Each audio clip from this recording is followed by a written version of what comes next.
Hello friends, मेरा नाम कल्पना वाजनी है। मेरे चैनल टेटोलॉजी में एक बार आपका फिर से स्वागत है। आज के वीडियो में हम बात करेंगे एक और बहुत ही महत्वपूर्ण, बहुत ही इंपॉर्टेंट टॉपिक की, जिसका नाम है cognitive development theory of Bruner. Bruner के द्वारा, जेरोम ब्रूनर, उनके द्वारा ये पूरी थ्योरी दी गई थी। बहुत ही इंपॉर्टेंट है। एग्ज़ाम के पॉइंट ऑफ व्यू से अगर हम देखते हैं तो कोई भी टॉपिक को हम इग्नोर नहीं कर सकते। हमें सारे टॉपिक को इक्वली ही उन पे ध्यान देना पड़ता है, कंसंट्रेट करना पड़ता है। तो चलिए शुरू करते हैं आज के टॉपिक को। जो हमारा कॉग्निटिव डेवलपमेंट थ्योरी थी, थ्योरी ऑफ लर्निंग थी, उसको दिया था जेरोम ब्रूनर ने। तो जेरोम ब्रूनर एक अमेरिकी मनोवैज्ञानिक थे। इनका टाइम पीरियड था 1915 टू 2016। जीन प्याजे और वाइगॉत्स्की से ये स्पेशली बहुत ज़्यादा इन्फ्लुएंस थे, बहुत ज़्यादा प्रभावित थे। इनके अनुसार शिक्षा का उद्देश्य था लर्निंग टू लर्न। देखिए, लर्निंग टू लर्न बहुत इंपॉर्टेंट बात है। लर्निंग टू लर्न मतलब छात्र को या बालक को इस तरीके से एजुकेशन दी जाए कि वो इस काबिल हो जाए कि वो पूरी ज़िंदगी कुछ ना कुछ अपने आप सीखता रहे। ये नहीं कि वो इंतज़ार करे कि कोई मुझे सिखाएगा तब मैं सीखूंगा। वो अपने ज्ञान का सृजन खुद करे। ये रचनावादी थे। रचनावादी यानी इसका ध्यान, उनका मानना था कि बालक अपने ज्ञान का सृजन खुद करता है, कंस्ट्रक्ट करता है वो अपनी नॉलेज को। अब देखिए, आपने देखा होगा मेरी कोई भी वीडियो होगी तो मैं किसी भी थ्योरी को बताती हूँ तो उसके अदर नेम ज़रूर बताती हूँ, क्योंकि कभी कभी क्या होता है कि एग्ज़ाम जो टॉपिक है उसको किसी और नाम से पूछ लेते हैं और बच्चे कंफ्यूज हो जाते हैं, क्योंकि उन्हें नहीं पता होता कि ये कौन सा टॉपिक है। तो देखिए, ये सारे नाम दिए हुए हैं, इंग्लिश में और हिंदी में दोनों में मैंने मेंशन किए हुए हैं। अच्छे से ध्यान से आप देख लीजिएगा। अगर मैं एक एक करके नाम लूँगी तो वीडियो भी लंबा होता है, तो आप इसे ध्यान से देखिएगा। और मैं फिर से यही कहूँगी कि आप अगर पूरी थ्योरी को अच्छे से समझ जाएंगे तो आपको इन नामों को याद रखने की बिल्कुल भी ज़रूरत नहीं होगी। तो देखिए, जो ब्रूनर थे उनका ये मानना था कि सीखना एक एक्टिव प्रोसेस है। उनका मानना था सीखना एक एक्टिव प्रोसेस है। जब बालक के सामने कोई परिस्थिति आती है तो वो क्या करता है, अपने पहले के जो उसने प्रीवियस उसके एक्सपीरियंस होते हैं, पहले जो सीखा होता है और जो अभी उसके सामने परिस्थिति है, वो इनके साथ अपनी मानसिक योग्यताओं का प्रयोग करता है और अपने नए ज्ञान का सृजन करता है। और इसी तरीके से वो धीरे धीरे उसके ज्ञान का विकास होता जाता है। समझे आप? मेरे कहने का मतलब है कि जब भी बालक के सामने कोई परिस्थिति आती है तो वो ऐसा नहीं है कि वो ये किसी अपने बुक में पढ़े हुए ज्ञान को यूज़ करता है, या मतलब वो क्या करता है, जो जिस तरीके से उसने पहला एक्सपीरियंस लिया होता है और जो इस समय परिस्थिति है उनमें उनके बारे में सोचता है, मनन करता है, अपनी सारी लॉजिकल जो उसके एबिलिटीज़ होती हैं उनको लगाता है और मेमोरीज में, मतलब जो भी है उसकी मैं कहूँगी जो मानसिक योग्यता है उनका यूज़ करके वो अपने उस परिस्थिति से निकलने का या उस समस्या से समाधान करने का उपाय ढूंढ लेता है और इस तरीके से वो नई ज्ञान का सृजन कर लेता है।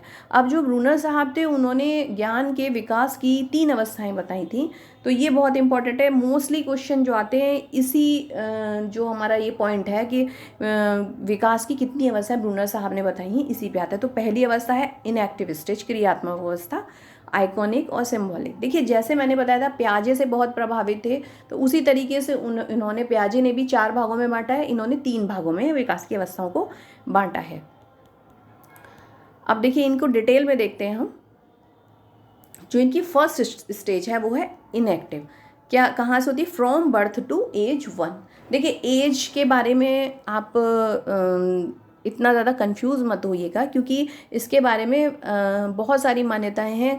कहीं कहीं पे फ्रॉम बर्थ टू एज 3 भी आ सकता है, कहीं कहीं फ्रॉम बर्थ टू एज 1 भी आएगा। तो जो आए आप उसी हिसाब से उसको क्लिक करिएगा। तो जो हमारी इनएक्टिव एज है, इसकी एज जो होती है, ये स्टेज जो होती है मेनली मसल मेमोरी पर बेस्ड होती है। मतलब बच्चा जो करता है, जो एक्शन वो करता है, वो सिर्फ एक्शन को याद रखता है। और ऐसा नहीं कि ये सिर्फ 3 साल तक रहती है, बल्कि बहुत सारी ऐसी चीज़ें होती हैं जो हम फिज़िकल मेमोरी से ही सीखते हैं। जैसे साइकिल चलाना सीखना। साइकिल चलाने के लिए कोई एक अलग सिद्धांत नहीं होता, कोई एक अलग उसका तरीका नहीं होता है। कोई भी बच्चा, अगर कोई भी इंसान अगर थोड़ी दिन प्रैक्टिस करता है तो वो अपने आप साइकिल सीख जाता है। उसका कोई स्पेसिफिक कोई एक तरीका नहीं होता कि इस तरीके से चलाएंगे हम तभी चलेगी, इस तरीके से चलाएंगे तो ज़्यादा अच्छी चलेगी, ऐसा कुछ नहीं होता। ये सिर्फ मसल मेमोरी पे बेस्ड होती हैं ये चीज़ें। जैसे हम टाइपिंग करते हैं साइकिल चलाते हैं, है ना। तो ये सारी चीज़ें हमारी मसल मेमोरी। मेरे कहने का मतलब है कि ज़रूरी नहीं कि inactive age from birth to 1 year ही होती है। हम अपने जीवन की किसी भी मोड़ पे, किसी भी उम्र में, हम किसी भी अवस्था वाले उस पे स्टेज पर पहुंच सकते हैं और उस तरीके का ज्ञान हम ग्रहण कर लेते हैं। डिपेंड करता है परिस्थिति किस तरीके की है। तो जो हमारी इनएक्टिव एज है वो मेनली मसल मेमोरी पर डिपेंड करती है।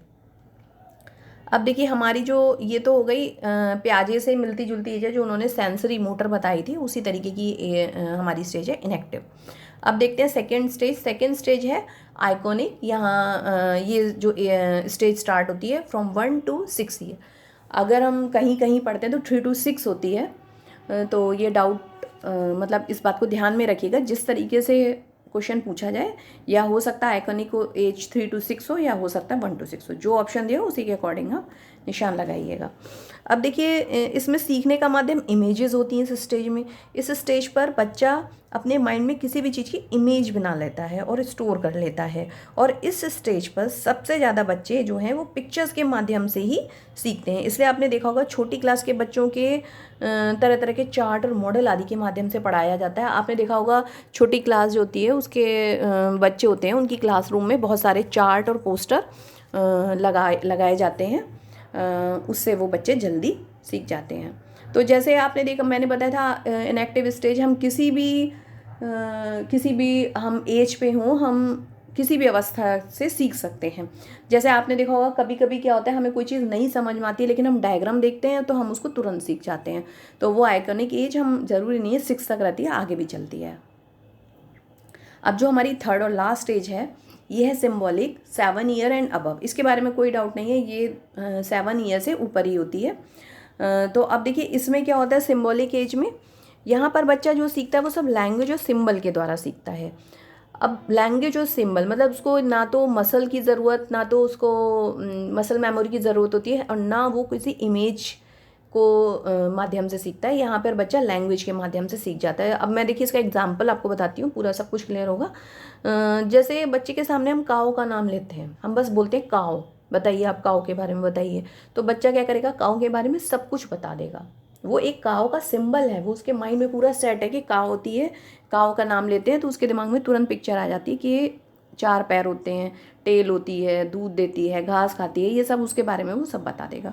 तो यानी वो सिंबल के माध्यम से सीख जाता है 7 साल से ऊपर में। तो देखिए ये तो हो गया पियाजे का सिद्धांत। अब उन्होंने और इसके अलावा क्या बातें बताई। देखिए पियाजे ने स्कैफोल्डिंग जो टर्म है इसका सबसे पहले यूज़ स्कैफोल्डिंग का पियाजे ने करा, ब्रूनर ने करा था, ब्रूनर साहब ने। अब देखिए इसके बारे में काफ़ी डाउट्स होते हैं कि कई लोग इसे वाइगोत्स्की के साथ नाम जोड़ते हैं स्कैफोल्डिंग को। नो डाउट वाइगोत्स्की का नाम भी जुड़ा हुआ है, लेकिन जो इस टर्म को दिया था सबसे पहली बार वो ब्रूनर ने दिया था। लेकिन हाँ, वाइगोत्स्की ने इसका बहुत ज़्यादा यूज़ किया था, उसका प्रचार बहुत ज़्यादा करा था। अब क्या होता है स्कैफोल्डिंग, देखिए आपने कभी देखा होगा जब कोई मकान बनता है तो इस तरीके से पाड़, जिसे हम हिंदी में पाड़ बोलते हैं, मतलब जिसके ऊपर चढ़ के, जिसके सहारे मकान खड़ा होता चलता है, इसकी सहायता, इसके बिना एक मकान बनना नामुमकिन है, नहीं बनाया जा सकता इसके बिना। तो जो हमारा स्कैफोल्डिंग होता है एजुकेशन में, हम वो देखते हैं। Children need support and active help from their teachers and parents to become an independent learner. बच्चों को हमेशा टीचर और पेरेंट्स की ज़रूरत रहती है जब तक वो एक इंडिपेंडेंट लर्नर ना हो जाए। और मतलब अगर हम ये चाहते हैं कि बच्चा किसी टॉपिक को सीखे, कोई कठिन टॉपिक है, बच्चा अकेले नहीं सीख पाता, तो ज़रूरत होती है कि टीचर्स और पेरेंट्स उसको गाइड करें। वो गाइड करते हैं, धीरे धीरे वो अपना सपोर्ट हटाते चले जाते हैं, और क्या होता है, बच्चा बिना सपोर्ट के काम करना सीख जाता है। अब ब्रूनर साहब ने दूसरा टर्म दिया था स्पाइरल करिकुलम का। स्पाइरल करिकुलम क्या है, इसको हिंदी में हम बोलते हैं सर्पिलाकार पाठ्यक्रम। हिंदी में भी कभी नाम आ जाता है सर्पिला। देखिए मैंने अपनी वीडियो बनाते समय दोनों टर्म्स को, हिंदी और इंग्लिश दोनों में ही यूज़ करा है, क्योंकि मोस्टली जनरली ये देखा जाता है कि हिंदी प्रॉपर हिंदी हो तो वो भी नहीं समझ में आती है, प्रॉपर इंग्लिश हो तो कई लोगों को वो भी नहीं समझ में आती है। तो इस बात को पर्सनली ना ले, मतलब इसलिए मैंने, मेरे साथ भी ऐसा ही है, तो इसलिए मैंने वीडियो बनाते समय इस बात का खास ख्याल रखा है। तो स्पाइरल करिकुलम यानी सर्पिलाकार पाठ्यक्रम। स्पाइरल का मतलब क्या होता है, देखिए स्पाइरल क्या होता है, स्पाइरल होता है इस तरीके से यानी ये इस तरीके से स्प्रिंग टाइप से जब हम कुछ बनाते हैं इसे बोलते हैं स्पाइरल। तो इसका क्या मतलब है कि टॉपिक को रिविजिट किया जाता है, मतलब टॉपिक का बार बार रिवीजन। देखिए यहाँ लिखा है रिवीजन, टॉपिक, किसी भी टॉपिक को बार बार रिवीजन किया जाता है, उसमें नए कंटेंट को जोड़ा जाता है, और जब तक जोड़ा जाता है, जब तक पढ़ाया जाता है, जब तक कि उस सब्जेक्ट में मास्टरी ना हो जाए। तो यानी स्पाइरल करिकुलम क्या है कि टॉपिक को रिविजिट किया जाता है, बार बार पढ़ाया जाता है। सबसे पहले बच्चे के सामने सबसे सिंपल फॉर्म में इंफॉर्मेशन रखी जाती है, और उसको जब मास्टरी हासिल करे तो सिंपल फॉर्म में तो क्या करते हैं, उसको फिर से पढ़ाते हैं, लेकिन इस बार कॉम्प्लेक्सिटी बढ़ा देते हैं, उसका जो कठिनाई स्तर है उसे बढ़ा देते हैं, और उससे और नई नॉलेज को भी जोड़ देते हैं। फिर उसमें मास्टरी हो जाती है तो हम क्या करते हैं, फिर से जो है दोबारा से उसको पढ़ाते हैं, और इस बार फिर से कॉम्प्लेक्सिटी इंक्रीज करते हैं और नॉलेज बढ़ाते हैं। तो इस तरीके से जब तक करते रहते हैं ये, इसीलिए इसे स्पाइरल बोला गया, सर्पिलाकार बोला गया, कि तब तक ये प्रोसेस चलती रहती है, बार बार उसी सब्जेक्ट को पढ़ाया जाता है। अब देखिए ये हम जनरल लाइफ में भी देखें, जैसे हम देखते हैं ग्रेड 1 में हम बच्चे को एडिशन सिखाना चाहते हैं, तो ग्रेड 1 में क्या होता है, हम उसको सिंपल ऐड सिखाते हैं, कैसे 1 डिजिट के 2+2, ठीक है, लेकिन इसकी की प्रैक्टिस चलती रहती है उसके पूरे साल। लेकिन फिर क्या होता है, जब वो सेकेंड ग्रेड में आता है तो हम क्या करते हैं कि उसको 2 डिजिट के हम प्रॉब्लम्स देने लगते हैं, मतलब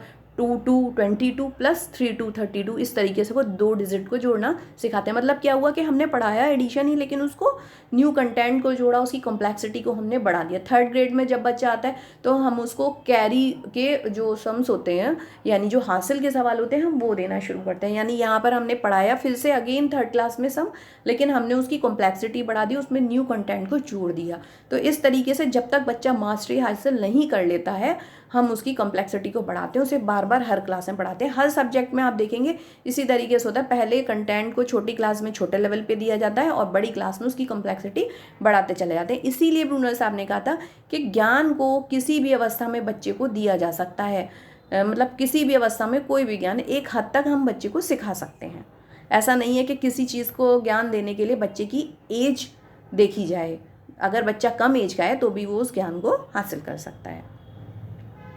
अब देखिए आगे देखते हैं, यहाँ पे क्या है कि मैंने कुछ ऐसे टर्म्स जो रिलेटेड हैं ब्रूनर साहब ने दिए हैं और एग्ज़ाम में पूछे जाते हैं, वो आपको मैंने एक जगह लिखे हैं। जब आप एग्ज़ाम दें एक बार फिर से इनको देखिएगा, जब भी आपका एग्ज़ाम हो तो देखिए संप्रत्यय अधिमान, यानी इसको हम कहते हैं, ब्रूनर साहब ने ये एक अपना मॉडल दिया था, टीचिंग मॉडल, कंसेप्ट अटेनमेंट, ठीक है, ये भी इनसे जुड़ा हुआ है। अन्वेषण अधिगम, यानी ये बहुत इंपॉर्टेंट है। डिस्कवरी लर्निंग, बालक जो सीखता है वो अपने आप खोज के सीखता है, क्या है, डिस्कवरी लर्निंग, नाम याद रखिएगा, डिस्कवरी लर्निंग, डिस्कवरी लर्निंग, ये बहुत इंपॉर्टेंट है, क्वेश्चन आ सकता है इसे, तो आप याद रखिएगा। संरचनावाद, ये मैंने बताया था, क्योंकि कंस्ट्रक्ट करने पे वो बल देते हैं, ज्ञान को बनाने पे बल देते हैं।